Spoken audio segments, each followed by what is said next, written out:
Bapa, kami bersyukur Engkau telah menebus kami, Engkau telah membeli kami dengan harga yang mahal, dengan darah-Mu sendiri dari dosa dan maut. Kami milik-Mu Bapa, kami umat kepunyaan-Mu. Berfirmanlah, biarlah kembali firman-Mu boleh menerangi hati dan pikiran kami, menuntun kami di segala jalan-jalan. Kami terima firman-Mu pagi ini Tuhan. Katakan, aku terima firman-Mu Tuhan. Aku terima firman-Mu. Di dalam nama Tuhan Yesus Dalam Kristus. nama Tuhan Setiap Yesus. kita yang percaya, mari bersama-sama katakan Amin. amin. Haleluya. Silakan duduk Bapak Ibu Saudara sekalian. Shalom. Senang sekali bisa melayani tempat ini. Saya Pastor Doni Freki Tompunu, saya gembala di Victory Church Indonesia. Dan pagi ini saya ingin share tentang satu kebenaran, ganti alasannya. Katakan semua orang sebelahmu, ganti alasannya. Ya, tolong ditayangkan next ya. Ganti alasannya, maka Anda sedang mengganti apa yang sedang dan akan terjadi dalam hidup Anda. Next, alasan adalah pendorong dari tercapainya tujuan. Misalnya, next ya, tujuan ke Bandung. Apa alasannya? Kalau Anda ke Bandung, apa alasannya? Kulineran, makan-makan, mungkin ada yang mengunjungi keluarga, ya sahabat. Ya kalau saya ke Bandung ngapain? Ya memenuhi jadwal pelayanan ya.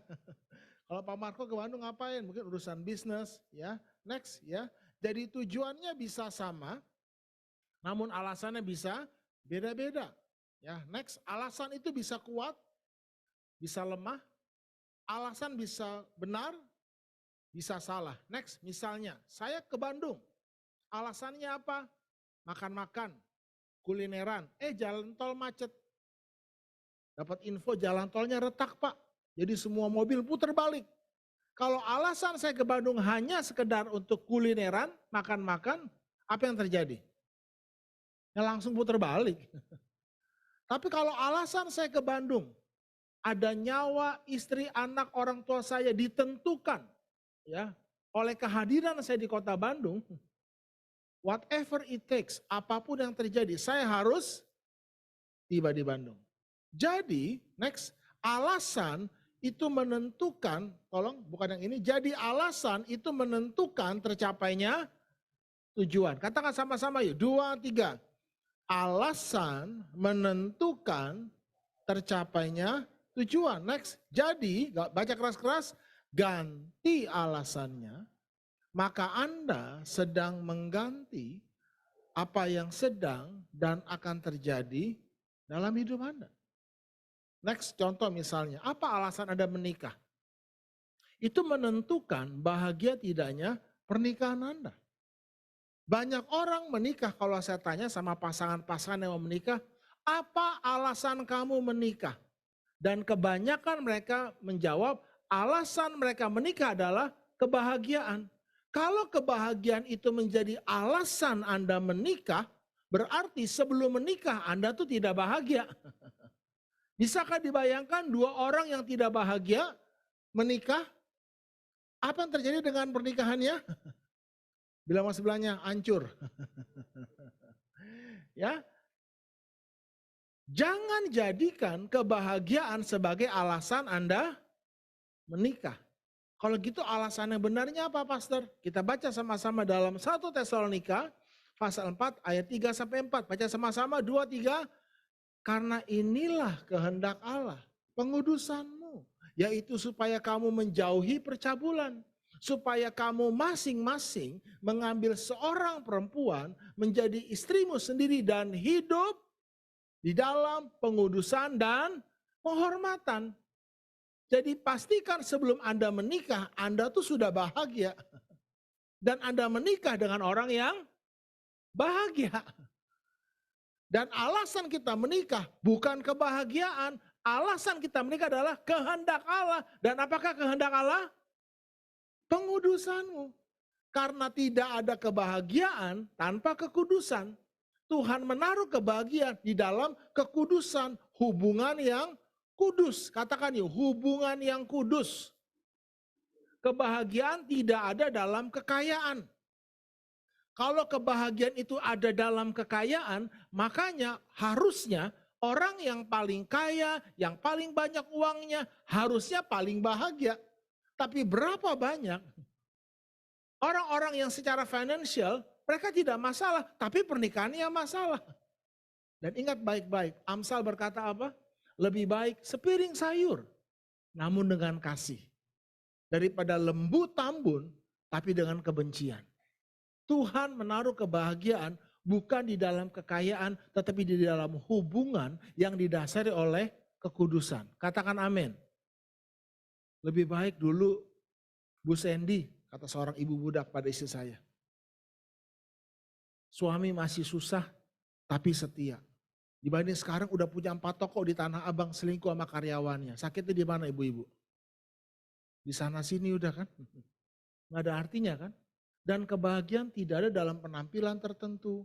Oh kalau saya punya wajah tertentu, bentuk tubuh tertentu, berat badan tertentu, saya paling bahagia. No. Anda lihat berapa banyak orang yang secara penampilan, artis, model, mati bunuh diri. Ingat baik-baik Bapak Ibu. Tidak salah Anda kaya, tidak salah Anda sukses, tidak salah Anda punya penampilan yang ideal. Tetapi kebahagiaan tidak ada di situ. Amin. Kebahagiaan ada di dalam kekudusan. Setiap kali ada pasangan pasutri yang bermasalah, pertanyaan pertama kami sebagai konselor adalah pranikahnya gimana? Dan pengalaman pribadi kami Bapak Ibu di atas 80% pranikahnya bermasalah. Sudah hamil sebelum menikah. Lalu mereka membohongi pendetanya kan. Ketika pendetanya bertanya gimana? Dulu pernikahannya bagus, kudus, oh bagus. Mereka membohongi. Adakah berkat Tuhan di situ Bapak Ibu? Jadi Bapak Ibu kita harus sadar, apa alasan Anda menikah itu menentukan. Yang kedua, ya, mengapa Anda ibadah? Apa alasannya? Nasib hidup umat Tuhan itu ditentukan oleh ibadahnya. Selama umat Tuhan beribadah kepada Tuhan dengan cara yang benar dan berkenan kepada Tuhan, kemanapun mereka berperang selalu menang. Apapun yang mereka kerjakan selalu berhasil. Katakan setelah saya, nasib hidup umat Tuhan. Ayo gunakan mulut Anda, ikuti setelah saya. Nasib hidup umat Tuhan ditentukan oleh ibadahnya. Bukan oleh partainya. Ya. Jadi Anda jangan pusing dengan partai. Anda pusing apakah ibadah Anda itu berkenan kepada Tuhan. Karena nasib hidup kita, menang kalah, naik turun, berhasil gagalnya hidup kita umat Tuhan ditentukan oleh ibadah kita. Nah yang hilang dalam gereja Tuhan di akhir zaman ini bukan ibadahnya tetapi kuasa ibadahnya. Di akhir zaman ini Bapak Ibu, ibadah makin banyak atau makin sedikit? Khususnya di kota-kota besar, Jakarta, Surabaya, Medan, makin banyak. Zaman saya dulu kecil, orang tua saya, papa saya seorang hamba Tuhan, pendeta. Kalau ada jemaat keluar kota, mereka bertelepon papi saya. Om, gereja ibadah di kota ini di mana ya? Tapi kalau hari ini Bapak Ibu, Anda nggak perlu tanya. Ada mall, ada hotel, ada apartemen. Lempar batu hari Minggu, pasti ada ibadah. Pasti ada kebaktian. Dan kebaktian ibadah di akhir zaman, makin bagus atau makin jelek? Makin keren Bapak Ibu. Ya bersyukurlah kalau Bapak Ibu multimedianya sangat support ya. Lighting, pencahayaan, media semua. Zaman dulu masih ingat mungkin ya Ibu Ati ya, OHP ya Bu ya. Pak Marco masih tahu OHP. Kalau worship leadernya ganti lagu, yang tugas OHP-nya kebakaran jenggot. Urutannya cari, ganti, coret. Waduh, ya yang ketahui pasti punya pengalaman tuh kan. Ya, zaman saya kecil dulu, saya dari GPDI kan. Itu lagu gak secanggih hari ini kan. Lagu cukup 3 kunci, C, G, F, kelar udah. Hari ini harinya Tuhan, dalam nama Yesus, dalam nama Yesus. Gak perlu latihan, betul gak Pak? Gaspol langsung di tempat. Tapi lagu rohani hari ini, aduh luar biasa. Intronya aja udah bikin sakit perut. Tidak ada yang salah dengan itu. Tapi Anda lihat gak waktu itu? Kalau Anda belajar sejarah GPDI Bapak Ibu. Itu tahun-tahun 50, 60-an, itu mujizatnya luar biasa. Lagunya biasa, gereja nggak ada AC, nggak ada karpet, semua serba sederhana, tapi kuasa ibadahnya saudara. Anda harus mengerti hari ini, di akhir zaman, ibadah makin bagus, khotbahnya makin bagus, semua fasilitas makin bagus, tidak ada yang salah. Tapi yang hilang kuasa ibadahnya. Karena letak kuasa ibadah itu di mana? Di alasan Anda beribadah. Bukan di lagunya, bukan di tempatnya. Apa alasan Anda beribadah? Kalau Anda baca sama-sama dalam 1 Timotius pasal 6 ayat 5-6 dikatakan apa? Percekcokan antara orang-orang yang tidak lagi berpikiran sehat dan kehilangan kebenaran. Baca sama-sama apa? Yang mengira ibadah itu adalah suatu sumber keuntungan. Memang ibadah kalau disertai rasa cukup memberi keuntungan yang besar. Tapi kalau motivasi Anda ibadah untuk cari untung, itu masalahnya. Katakan yuk, ibadah. Kata ibadah sendiri kalau pada konteksnya itu tidak bisa lepas dari yang namanya korban. Katakan yuk, ibadah sampai dengan korban. Tapi hari ini orang beribadah bukan bawa korban, Pak. Yang enak hari ini ibadah di mana ya? Yang AC-nya dingin, tempatnya bagus, dekat rumah. Nggak perlu capek-capek lah. Bahkan kalau bisa online aja ya. Itu sebabnya saudara, Anda tidak bisa datang beribadah tanpa membawa korban. Kalau mental Anda ibadah itu mental cari untung, cari enaknya aja, itu sebabnya ibadahmu tidak ada kuasanya. Anda ibadah hanya untuk dihibur. Apalagi kalau Anda sempat baca dulu sempat viral kan tentang persepuluhan lah, tentang persembahan lah, come on. Di mana hartamu di situ, hatimu. Engkau tidak bisa mengasihi Tuhan tanpa memberi. Masalahnya bukan 10%-nya, bukan 20%-nya, bukan persembahannya. Apakah Anda mengasihi Tuhan? Itu masalahnya. Kalau engkau mengasihi Tuhan, aduh 10% itu kecil Bapak Ibu. Amin. Masalahnya bukan di uangnya, tapi Anda harus mengerti. Apa motivasi Anda memberi? Supaya dilihat orang. Apa motivasi Anda berdoa? Supaya dilihat orang. Apa motivasi Anda berpuasa? Supaya dilihat orang. Kalau itu alasanmu, itu motivasi hatimu, engkau sudah terima upahnya. Upah dari manusia. Engkau kehilangan upah yang dari sorga. Karena itu penting sekali. Dalam ibadah, kita harus balik tanya, apa alasan saya beribadah? Katakan yuk, saya beribadah untuk menghormati Tuhan. Apa bentuknya? Ada korban. Anda bawa korban puji-pujian, Anda bawa korban ucapan syukur, amin. Anda bawa korban keuangan Anda, itu korban Bapak Ibu. Dan itulah ibadah, itu yang membuat ibadah itu menghasilkan kuasa yang mengubah hidup Anda menjadi semakin serupa dengan Yesus. Jadi Bapak Ibu, next ya. Kalau Anda baca ya, 2 Timotius 3:5 dikatakan secara lahiriah mereka menjalankan ibadah mereka, lahiriah. Tetapi pada hakikatnya, mereka memungkiri kekuatannya. Jauhilah mereka itu. Karena itu Bapak Ibu next ya, baca sama-sama yuk. 2, 3. Selama Anda masih hidup dengan alasan yang sama dengan dunia ini, maka hidup Anda tidak ada bedanya dengan dunia ini. Ganti kata Anda dengan kata saya. 2, 3. Selama saya masih hidup dengan alasan yang sama dengan dunia ini, maka hidup saya tidak ada bedanya. Sekarang apa alasan Anda beribadah? Apa alasan Anda ikut Tuhan? Itu menentukan. Oleh sebab itu, Matius pasal yang ke-5 ayat 43 berkata, apabila kamu mengasihi orang yang mengasihi kamu, apakah upahmu? Bukankah pemungut cukai juga berbuat demikian?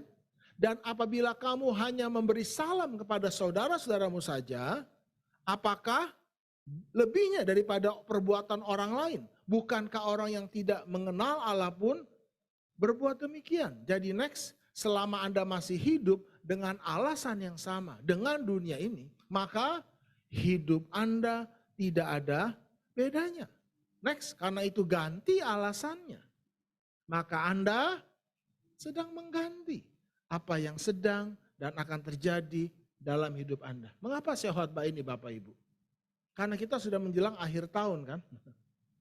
Banyak orang hari ini umat Tuhan, mereka rajin ibadah, rajin berdoa. Tapi hidupnya, aku masih seperti yang dulu. Gak ada bedanya kan Pak? Kenapa? Selama Anda tidak menyadari, Anda hanya ibadah sekedar ibadah tanpa menyadari apa alasannya. Itu membuat ibadahmu tidak ada kuasanya. Karena itu sebelum akhir tahun ini, yang mesti diganti itu bukan tahunnya. Tahun boleh diganti, tahun boleh berganti baru. Belum tentu hidupmu jadi lebih baik. Sampai alasan hidupmu diubah. Beri kemuliaan bagi Tuhan, saudara. Nah sekarang yang paling penting nih, apa alasan terpenting bagi umat Tuhan? Itu adalah alasan percaya Anda kepada Tuhan. Apa alasan percaya Anda kepada Tuhan? Yeremia. Pasalnya yang ke-24 sampai 25. Aku akan menghamburkan mereka seperti sekam yang diterbangkan angin padang gurun. Mengapa? Itulah nasibmu, bagianmu yang telah kuukur untukmu. Demikianlah firman Tuhan, karena apa?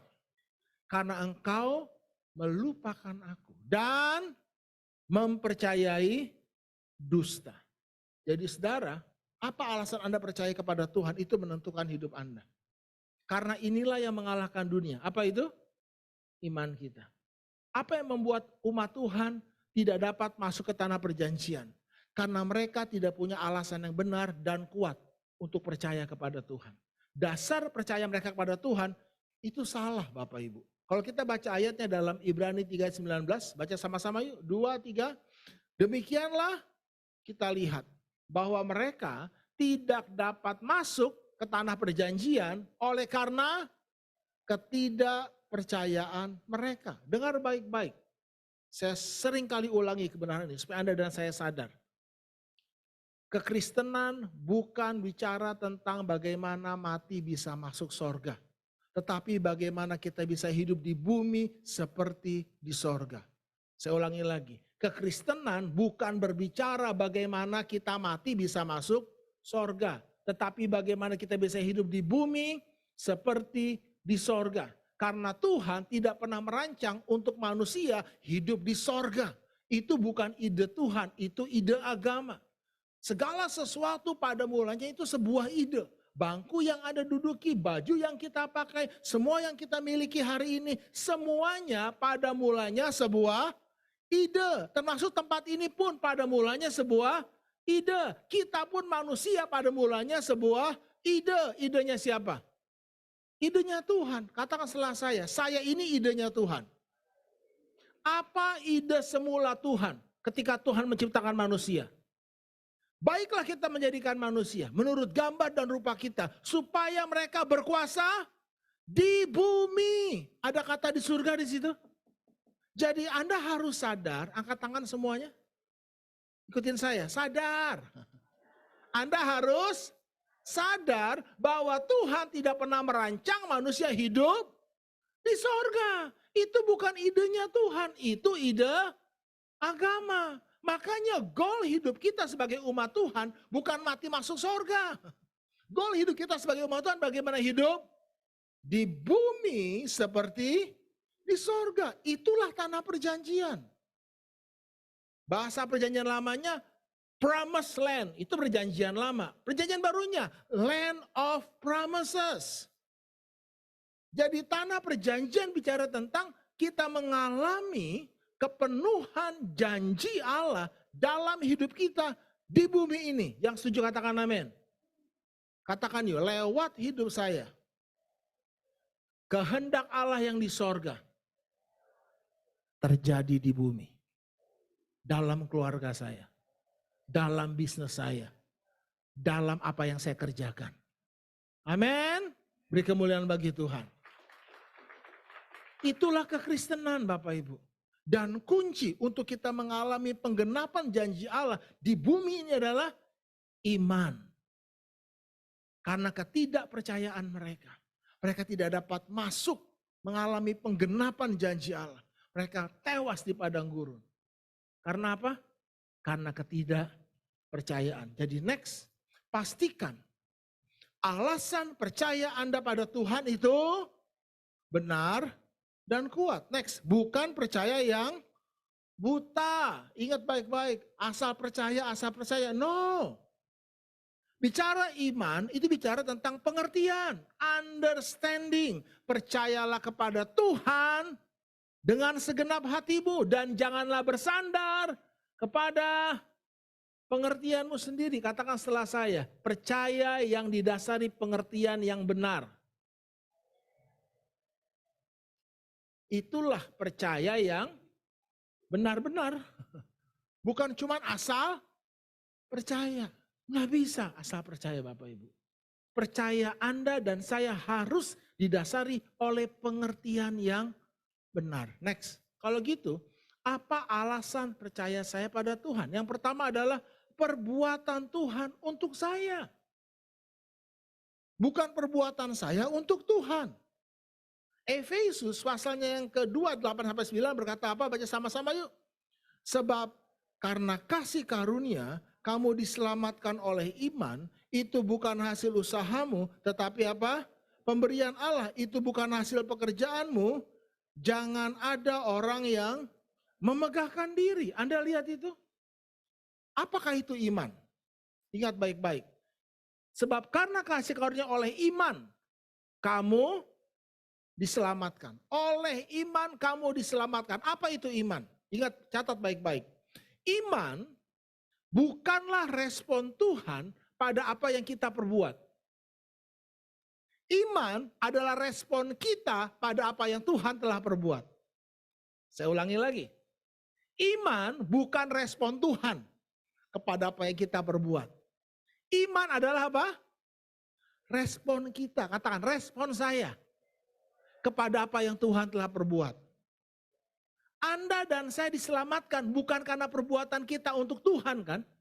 Kita diselamatkan karena perbuatan Tuhan untuk saya di kayu salib. Tinggal responnya apa? Anda percaya tidak? Kalau Anda percaya, itulah yang menyelamatkan Anda. Itulah dasar iman. Katakan yuk, dasar iman saya bukan perbuatan saya untuk Tuhan. Dasar iman saya perbuatan Tuhan untuk saya. Beri kemuliaan dulu bagi Tuhan, saudara. Nah, saudara, apa yang Tuhan telah perbuat bagi kita di kayu salib? Kalau Anda nanti baca, ini apa ayatnya belum saya masukkan ke dalam slide Bapak Ibu. Setiap pagi, ini ada Pak Marco saksinya Bapak Ibu. Setiap pagi saya itu bawa renungan di jemaat secara online. Doa pagi, renungan salib. Dan setiap pagi saya katakan gini, Ia sendiri telah memikul semua dosa kita di dalam tubuhnya di kayu salib. Supaya kita yang percaya itu tidak lagi hidup untuk dosa tapi hidup untuk kebenaran. Oleh bilur-bilurnya kamu telah sembuh. Amin. Bukan akan, bukan sedang. Sekarang saya tanya pada Anda semua. Apa yang Tuhan telah lakukan bagi kita di kayu salib? Tuhan sendiri telah memikul semua dosa kita di dalam tubuhnya di kayu salib. Katakan yuk, semua dosa saya sudah dipikul. Siapa yang pikul? Tuhan sendiri yang pikul dosa kita. Satu kali Ibu Ati diundang oleh Presiden Jokowi ke Istana Negara untuk menghadiri upacara kenegaraan, upacara kemerdekaan Indonesia. Gimana perasaan Ibu? Bangga, senang. Dan ketika Ibu Ati tiba di Istana Negara, di luar dugaan, Jokowi sendiri yang keluar dan menyambut Ibu. Bukan sekretaris, bukan ajudan, bukan menteri, tapi Presiden Republik Indonesia sendiri yang menyambut. Gimana perasaan Ibu Ati? Wih, kaget kan? Siapa saya? Dan tiba-tiba Pak Jokowi berkata, Ibu Ati, saya harus pikul tas Ibu. Apakah Ibu kasih? Oh silakan Pak Jokowi dengan senang hati. Nah, itu kurang ajar itu. Tapi Jokowi ini perintah Ibu Ati. Dan Jokowi sendiri yang memikul membawa tas Ibu Ati. Dan masuk ke dalam istana. Kira-kira Bapak Ibu, semua undangan pejabat, menteri, tamu negara, tentara, lihatnya ke Pak Jokowi atau ke Ibu Ati? Semua wartawan fotonya ke siapa? Siapa dia? Betul tidak? Sampai seorang presiden memikul tasnya. Bukan ajudannya. Artinya Jokowi kasih signal keras. The next president. Bukan ya. Gak ada hubungannya. Artinya Jokowi kasih signal Ibu Ati ini orang yang penting. Yang Tuhan pikul bukan tas kita Bapak Ibu. Yang Tuhan pikul apa? Dosa kita. Ada kata ia sendiri. Wow. Tuhan sendiri. Bukan malaikat. Bukan ciptaannya yang lain. Tuhan sendiri yang pikul dosa kita. Tahu artinya? Mungkin di mata dunia Anda dan saya sampah ya. Nggak dianggap. Tapi di mata Tuhan Anda itu penting. Anda itu spesial. Tuhan sendiri yang pikul dosa kita. Dan di kayu salib. Tuhan berkata apa? Sudah selesai. Tetelestai. Katakan yuk, tetelestai. Anda tahu arti kata tetelestai itu apa? Ada 3. Utangmu sudah lunas dibayar. Hukumanmu sudah selesai dipikul. Peperangan sudah dimenangkan. Itu arti tetelestai. 3 ini. Hutang, hukuman, peperangan. Sudah selesai. Sekarang kalau Anda pernah punya hutang, coba yang pernah punya hutang, gak usah angkat tangan lah. Kalau utangmu belum lunas, lalu Anda ketemu dengan orang yang menghutangi Anda, gimana perasaan Anda? Damai atau takut? Gelisah kan? Itulah yang terjadi. Saya diundang satu gereja, saya punya masalah keuangan 10 tahun. Satu gereja mengundang saya, dan waktu saya lihat noleh, ya Tuhan. Orang yang saya utangin jemaat di situ, Pak. Gimana perasaan saya sebagai hamba Tuhan? Bisa khotbah nggak, Bu? Itu hati, Pak, Bu. Lumayan lah saya utang sama dia, ada 40 juta, Pak.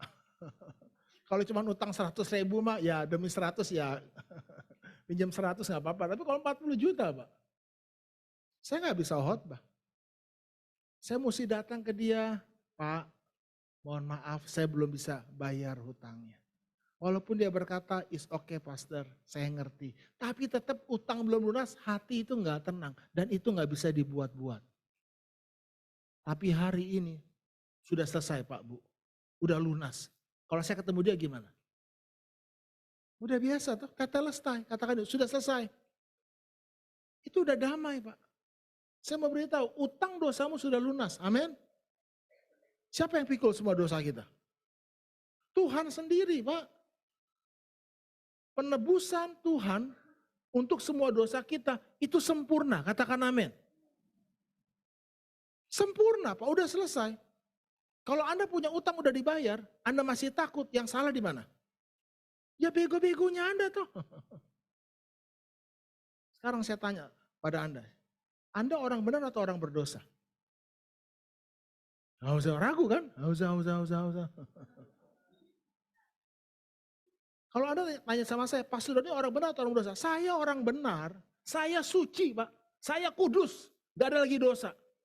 Bukan karena perbuatan saya, tapi karena perbuatan Tuhan untuk saya di kayu salib. Beri kemuliaan bagi Tuhan dong.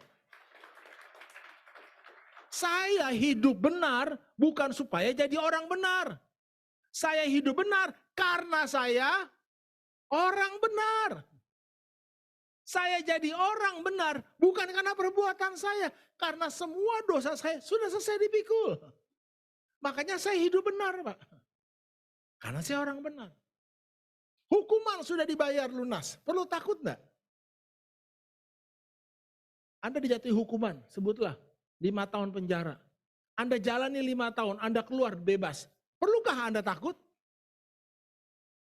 Tapi kalau Anda buronan, Baru 2 tahun ditahan Anda kabur, Anda harus takut. Yang ketiga, peperangan sudah dimenangkan. Perlukah Anda takut? Yang pegang Argentina, Argentina juara dunia, amin. Udah menang toh. Gak bisa di cancel kan? Gak bisa di cancel Pak, udah menang. It's a done deal gitu loh. Saya tuh waktu jual mobil saya jual, ini saya dapat pekerjaan, begitu saya jual Pak. Lunas, katakan yuk lunas. Detik itu juga saya gak punya kuasa atas mobil saya. Sama sekali Pak, itu dibawa jalan kan. Itu udah hukum Pak. Katakan yuk, Tuhan sudah membeli saya. Lunas. Dari apa? Dari dosa dan maut. Artinya dosa dan maut punya kuasa lagi tidak atas hidup saya. Gak punya kuasa Pak. Makanya Paulus berkata demikian. Hai maut, di manakah sengatmu? Sengat maut ialah dosa. Kuasa dosa hukum Taurat. Dan semua sudah lunas selesai dibayar oleh Yesus di kayu salib. Sekarang Anda lihat, katakan setelah saya, maut sudah tidak ada lagi sengatnya atas hidup kita. Perlukah Anda takut dengan maut? Lebah sudah tidak ada lagi sengatnya. Perlukah Anda takut? Kalau Anda masih takut, bilang sama sebelahnya, bego-begonya kamu. Artinya, Anda nggak tahu kebenaran kan?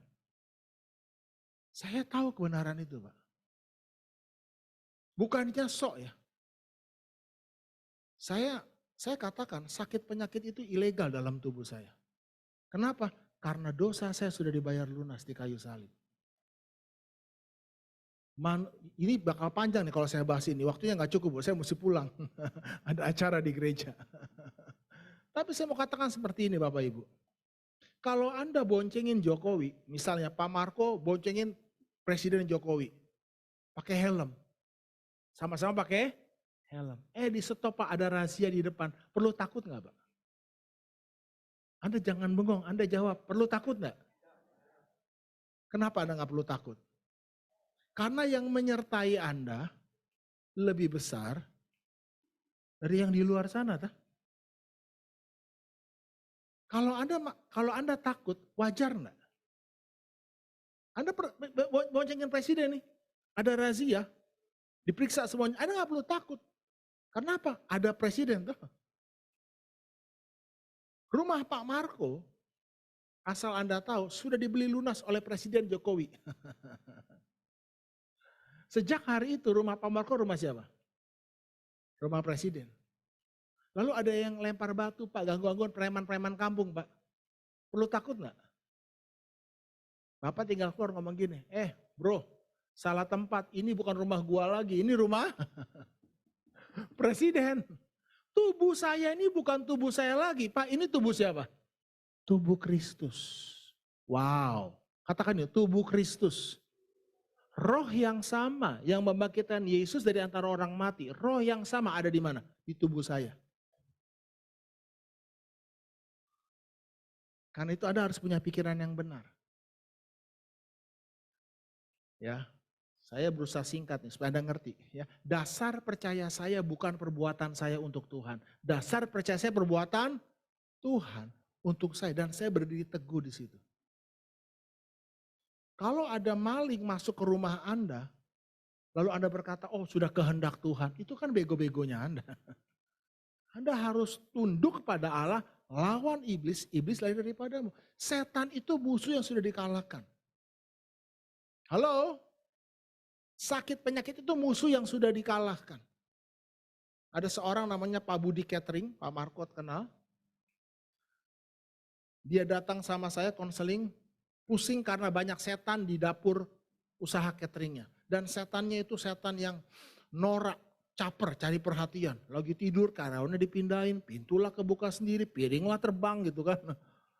Pastor saya mesti undang pendeta mana lagi nih, udah pusing dia. Saya ngomong gini, Pak Budi, Bapak kasih perpuluhan kan? Iya, artinya Anda tahu itu bukan sedekah ya, perpuluhan bukan sedekah. Ya, nanti next time saya ngomong tentang uang itu. Poinnya begini, this is kingdom, katakan ini kerajaan. Sorga itu bukan sekedar sebuah tempat, yang indah. Sorga adalah sebuah pemerintahan, kerajaan sorga. Amin. Sekarang ya, kalau saya nih masuk ke, saya bilang Pak Budi masuk aja di ke halaman duta besar, ke halaman parkir kedutaan besar Amerika di Indonesia. Lokasi kedutaan besar Amerika di Indonesia itu di Indonesia. Tapi begitu Bapak dan Ibu masuk halaman parkirnya, wilayah hukum siapa yang berlaku di situ? Amerika. Apakah polisi Indonesia bisa menahan Anda di situ? Hukum Indonesia tidak berlaku di halaman parkir kedutaan besar Amerika. Itu hukum Amerika. Yang ngerti katakan, Saya bilang, rumah Pak Budi itu wilayah kerajaan sorga. Bapak kan duta besar kerajaan sorga di bumi. Usaha catering Bapak, itu perwakilan, itu pilih kerajaan sorga Pak. Bapak nggak perlu pusing-pusing-pusing setan. Itu bego-begonya Bapak, saya bilang. Malam ini Pak, saya bilang, pulang ngomong gini sama setan. Yang rumahnya ada setan, praktek ya.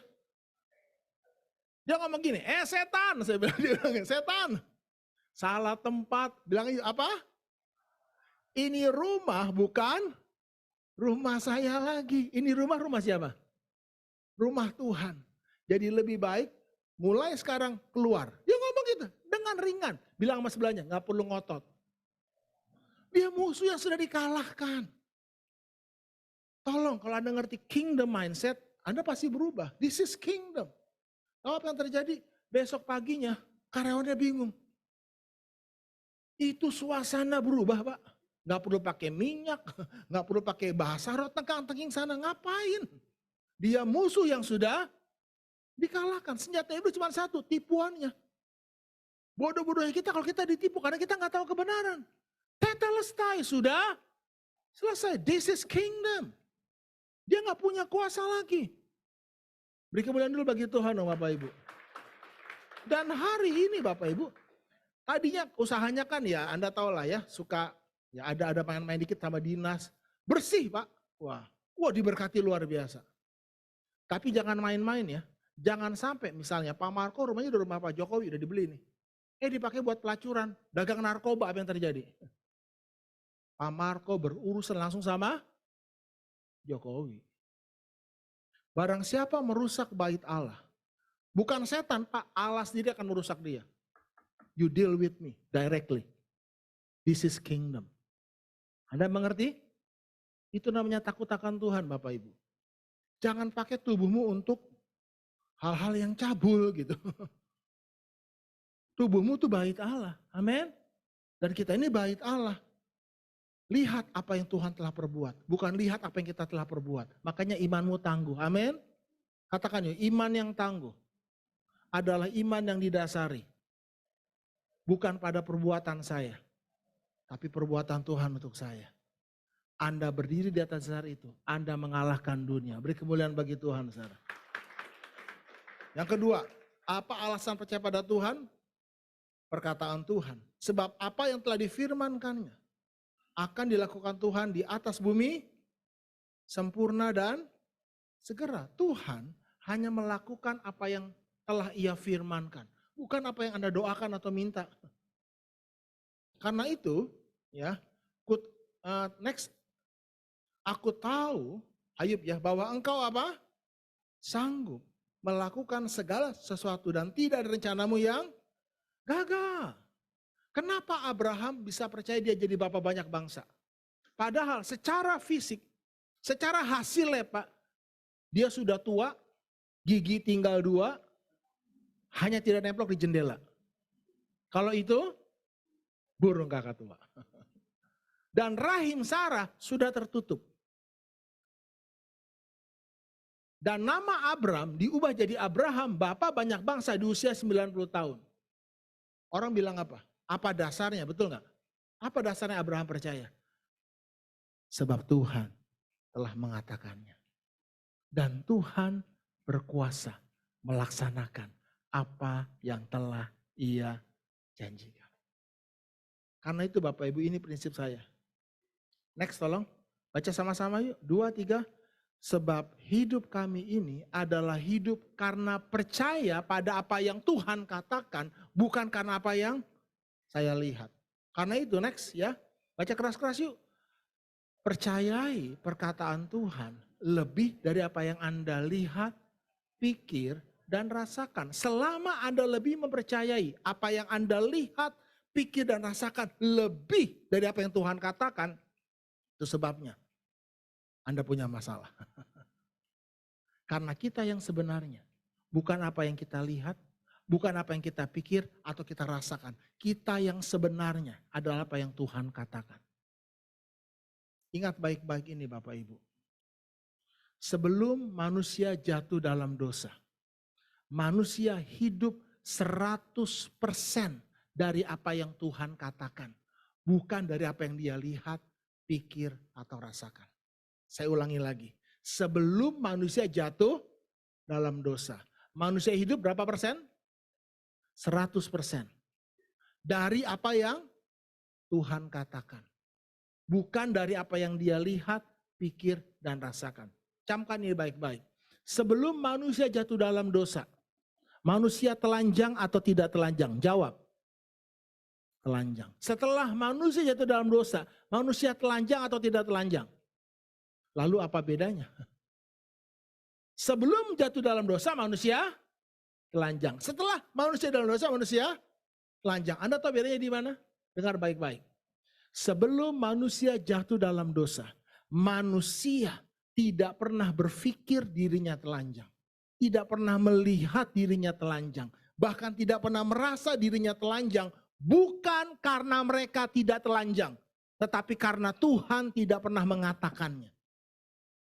Ketika manusia jatuh dalam dosa, makan buah yang Tuhan larang. Tuhan tanyakan, siapa yang mengatakan bahwa kamu telanjang? Siapa yang mengatakan? Apakah Tuhan pernah mengatakan mereka telanjang?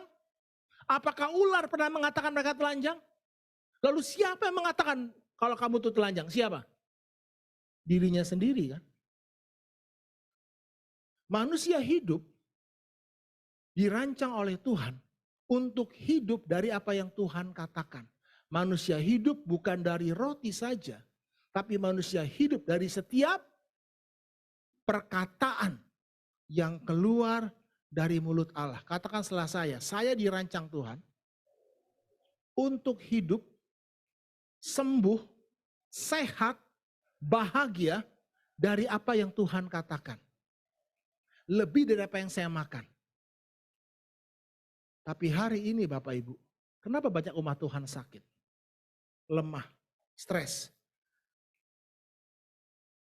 Karena apa yang Tuhan katakan tidak lagi hidup dalam diri Anda.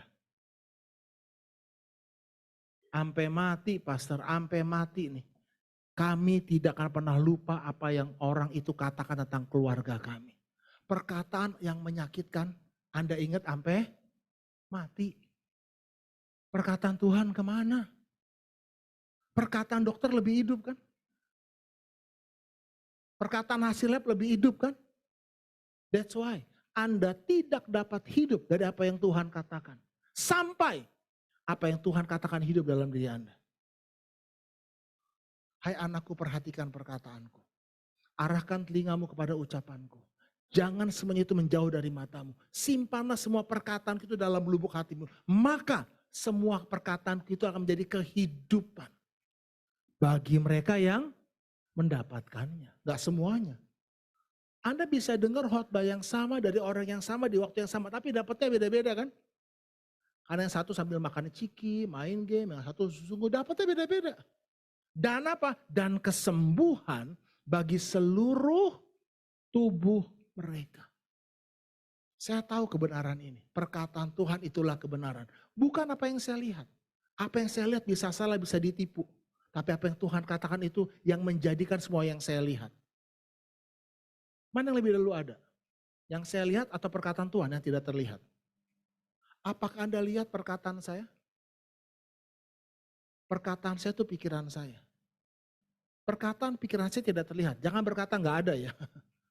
Tuhan itu memang tidak terlihat. Bukan berarti tidak ada. Apa bentuknya? Perkataan, pikiran, firman. Saya memenuhi hati dan pikiran saya dengan perkataan pikiran Tuhan. Makanya jiwa saya sehat, tubuh saya sehat. Keuangan saya sehat, keluarga saya sehat. Kenapa? Karena perkataan Tuhan itu menguasai seluruh kehidupan saya. Katakan yuk, saya hidup dari apa yang Tuhan katakan. Apa yang Tuhan katakan hidup dalam diri saya. Perwira itu berkata apa? Tuhan, katakan sepatah kata saja. Bujangku itu sembuh. Iman yang sebesar ini tidak pernah aku temukan. Saudara, saya ingin Anda mengerti hari ini. Apa alasan Anda percaya pada Tuhan? 2. Karena perbuatan Tuhan untuk saya di kayu salib. Tetelestai. Sudah? Selesai. Saya gak perlu takut lagi. Kalau saya dipanggil Tuhan, itu bukan karena sakit. Itu bukan karena maut. Tapi karena memang hari-hari saya sudah selesai. Dan saya mempercayai perkataan Tuhan. Dan perkataan Tuhan itu hidup dalam diri saya. Lebih dari apa yang saya lihat, pikir, dan rasakan. Amin. Itu sebabnya kita bisa masuk ke tanah perjanjian. Mari kita berdiri bersama-sama. Haleluya. Ku telah mati dan tinggalkan cara hidupku yang lama. Mari kita siapkan hati kita. Mari kita tutup mata kita. Saya izin pamit ya, habis ini saya langsung kembali ya. Sudah terima firman Tuhan siang ini. Katakan, tutup matamu, buka kedua tanganmu. Katakan, aku terima Tuhan. Aku terima Tuhan. Ku telah mati dan tinggalkan cara hidupku yang lama. Cara pikirku yang lama kami sadar. Semuanya sia-sia dan tak berarti lagi. Hidup ini ku letakkan hanya pada mezbah-Mu ya Tuhan. Jadilah padaku seperti yang Kau ingini. Saudara, dengar baik-baik, tutup matamu, angkat wajah. Tuhan sendiri yang telah memikul semua dosa. Ya, semua dosa sudah selesai dipikul oleh Tuhan sendiri di dalam tubuhnya di kayu salib.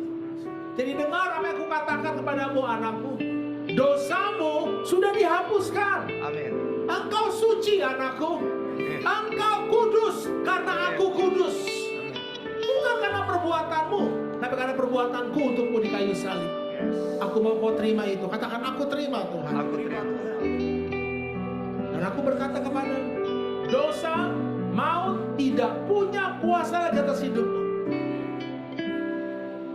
Oleh bilur-bilur kamu sudah sembuh. Aku telah mati untukmu supaya engkau hidup untuk kebenaran. Aku telah menderita supaya engkau bahagia. Aku telah menjadi sakit supaya engkau sembuh. Aku telah menjadi terkutuk, miskin, terhina supaya engkau diberkati dan bahagia. Hari ini lihat dirimu bukan seperti apa yang kau lihat, tapi lihat dirimu seperti apa yang aku lihat. Lihat perbuatanku untukmu di kayu salib. Percayai perkataanku lebih dari apa yang kau lihat. Dalam nama Tuhan Yesus, katakan, aku terima Tuhan. Aku terima. Aku terima. Aku bangkit terima. Anakku. Ku telah mati dan tinggalkan cara hidupku yang lama. Semuanya sia-sia dan tak berarti lagi. Hidup ini ku letakkan pada mezbah-Mu ya Tuhan. Jadilah padaku seperti yang Kau ingini. Jadilah padaku seperti yang Kau ingini. Jadilah padaku ya Tuhan, jadilah padaku seperti yang Kau ingini.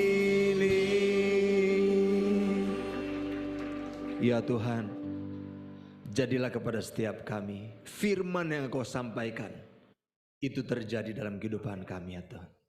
Kami hidup bukan karena kami melihat, tapi karena kami percaya firman-Mu ya Tuhan.